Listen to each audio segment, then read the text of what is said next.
আসসালামু আলাইকুম। আমি বিডি ব্লগার লাকি। আমার দুষ্টু মিষ্টি লক্ষ্মীমণি আপু আর ভাইয়ারা, তোমরা সবাই কেমন আছো? আশা করি তোমরা সবাই ভালো আছো। আলহামদুলিল্লাহ, আল্লাহর অশেষ রহমতে আমিও ভালো আছি। এটি হচ্ছে আমার ঈদের তৃতীয় দিনের যে চারটা দেখলে সেটা হচ্ছে রাতের বেলা, আর এখন যেটা দেখতে পাচ্ছ সেটা হচ্ছে সকালবেলা নাস্তা। আসলে এবার ঈদে তোমাদের সাথে তো খাবারগুলো আমি শেয়ারই করিনি, কারণ শেয়ার করার মতো আসলে সময় ছিল না, কারণ এবার খুবই ব্যস্ত ছিলাম। ব্যস্ত থাকার কারণ হচ্ছে আসলে সব ননদ দেবর ওদের সাথে সবার সাথে মজা মাস্তি করতেই ব্যস্ত ছিলাম। তো এই যে দেখতে পাচ্ছ এগুলো নাস্তা সব কিছু। এখানে পিঠা ছিল, শ্যামাই ছিল, নুডলস ছিল, বিরিয়ানি ছিল, আর হচ্ছে চালের রুটি আর মাংস। আর আসলে গ্রাম দেশের সবচেয়ে মজার হচ্ছে মাংস ভুনা আর চালের রুটিটা। আর এই যে চিতই পিঠা দেখতে পাচ্ছ, এটা আমার জন্য। আর এই যে দেখো আমার উনি আমাকে খাইয়ে দিতে চাচ্ছেন।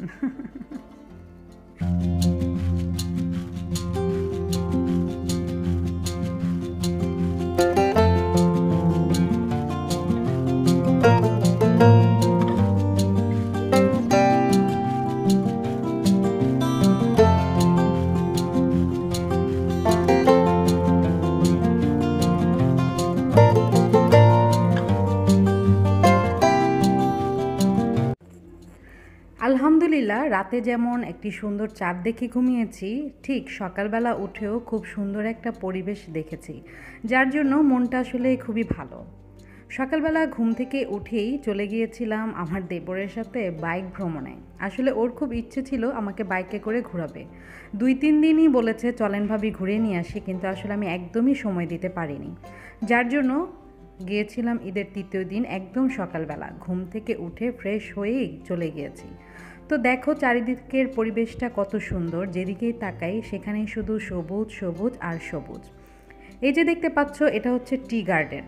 আমরা কিন্তু জানি যে টি গার্ডেন কিন্তু উঁচু ভূমিতে হয়, কারণ গাছের নিচে যেন পানি না জমতে পারে, এজন্য উঁচু টিলার মধ্যে টি গাছগুলো লাগানো হয়। কিন্তু ইদানিং অনেক সমতল ভবনেও কিন্তু এই টি গাছগুলো লাগানো হয়।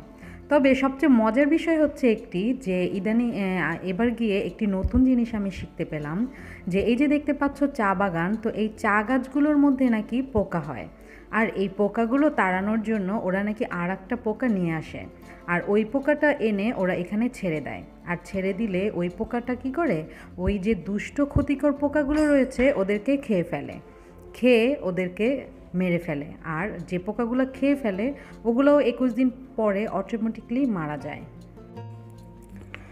তো চা গাছ সম্পর্কে আসলে এই তথ্যটি আমার আগে জানা ছিল না। আমি অনেকবারই চা বাগানে গিয়েছি, কিন্তু এবারই প্রথম জানতে পারলাম যে এই পোকার ঘটনাটা।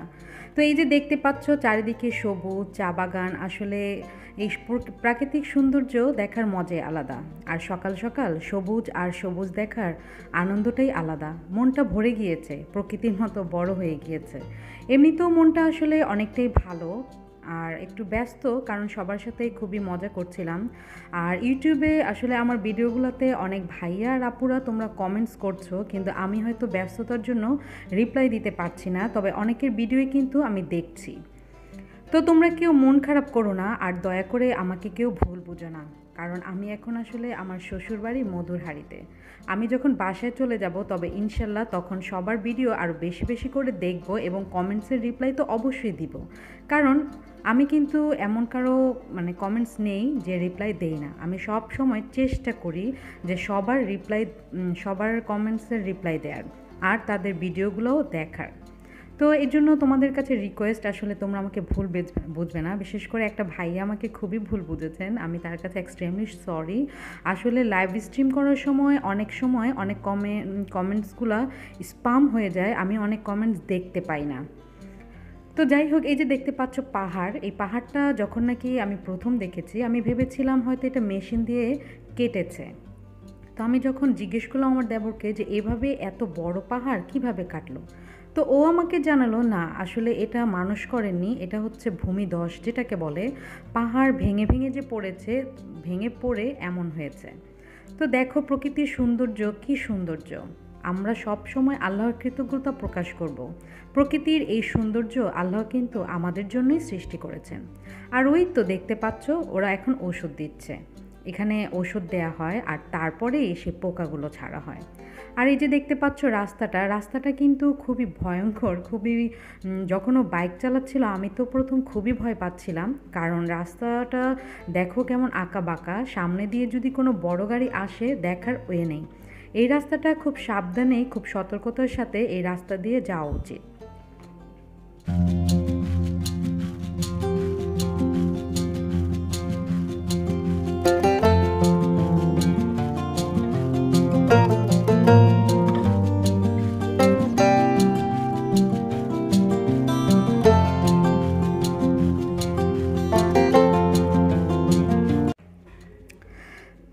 তো এই রাস্তা দিয়ে যখন যাচ্ছিলাম তখন একটা ট্রাক আমাদের বাইকের একদম সরাসরি চলে এসেছিল। আল্লাহর অশেষ রহমত আর তোমাদের দোয়া ছিল নিশ্চয়ই, এজন্য আল্লাহর রহমতে আমাদের কিছুই হয়নি। আর আমার দেবর খুব সুন্দর মতো বাইকটা হ্যান্ডেল করেছিল।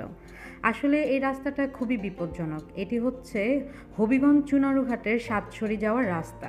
আমি এর আগেও এই রাস্তা দিয়ে গিয়েছি, তবে গাড়ি দিয়ে গিয়েছি, টমটম দিয়ে গিয়েছি, কিন্তু বাইকে এই প্রথম। এই যে দেখতে পাচ্ছ এটাই হচ্ছে সাতছড়ি।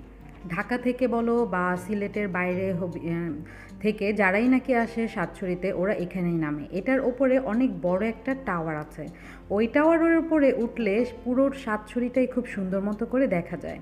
তো আসলে অনেক সকালবেলা গিয়েছি, আর এত সকালবেলা আসলে এত ভিতরে যাওয়াটাও খুব রিস্কি ছিল, তাই আর ভিতরে না গিয়ে এখান থেকেই আমাদের বাইকটা ঘুরিয়ে নিয়ে চলে এসেছিলাম। এই যে দেখতে পাচ্ছ সেতু, আসলে এগুলো অনেক কিছুই নতুন নতুন করা হচ্ছে।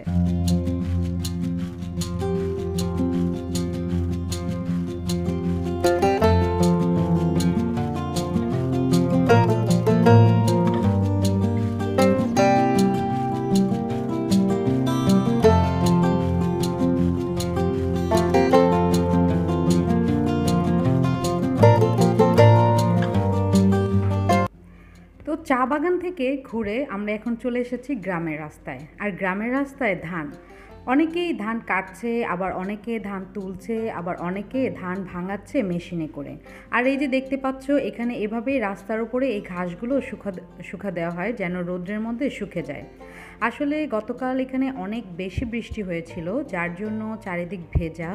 আর ধান তুলতে দেখলাম অনেক মহিলারাও, পুরুষের পাশাপাশি অনেক মহিলারাও ধান তুলছে।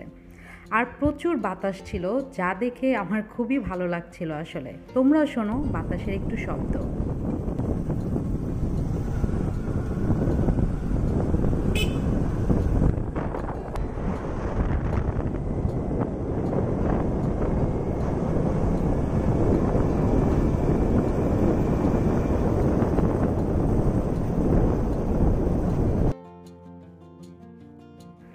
তোমরা প্রকৃতির সৌন্দর্য উপভোগ করো, আর আমি এর সাথে সাথে তোমাদেরকে সবসময়ের মতো আজকেও বলে দিচ্ছি, তোমরা নাকি যারা আমার ভিডিওটি প্রথম দেখছো তারা অবশ্যই আমার চ্যানেলটি সাবস্ক্রাইব করে নিবে আর বেল আইকনটি ক্লিক করে নিবে, যেন আমি এমন সুন্দর সুন্দর প্রকৃতি তোমাদের সাথে শেয়ার করতে পারি আর তোমরা এমন গ্রাম বাংলার দৃশ্য উপভোগ করতে পারো।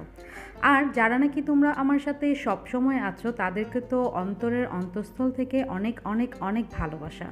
আর তোমরা আছো বলেই আমার এই পথ চলা, আর এই পথ চলতে চলতে তোমাদেরকে সাথে নিয়ে যাব অনেক দূরে ইনশাল্লাহ। কারণ আমি জানি আমার ভাইয়া আর আমার আপুমনি আর আমার বন্ধুরা সবাই আমাকে অনেক অনেক অনেক ভালোবাসে। আর সবার এই ভালোবাসা আমি প্রতিনিয়ত তাদের কমেন্টসের মাধ্যমে, তাদের ব্যবহারের মাধ্যমে, তাদের কথার মাধ্যমে আমি প্রমাণ পেয়ে গিয়েছি। তাই আমিও তোমাদেরকে মন থেকে অনেক অনেক ভালোবাসি। এই যে দেখতে পাচ্ছ এটা হচ্ছে গ্রাম বাংলার দৃশ্য। সবাই যখন ধান তুলছে, ধান তুলে তুলে রাস্তায় কিন্তু এভাবে করে করেই রাখছে। কেউ কেউ বাড়িতে রাখছে, কেউ কেউ রাস্তায় এভাবে করে রাখছে। আসলে রাস্তায় এভাবে খড় শুকা দিলে প্রচণ্ড রৌদ্র যখন উঠে খুব সহজেই শুকে যায়।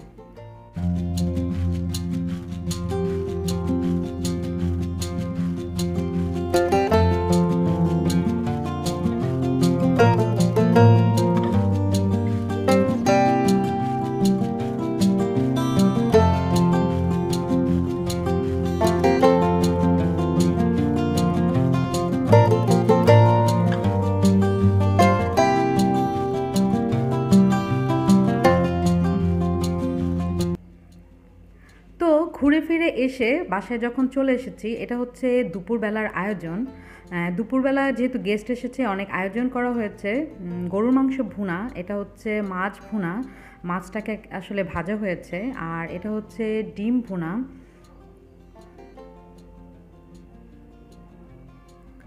এটা হচ্ছে মুরগির মাংস রান্না করেছে আলু দিয়ে।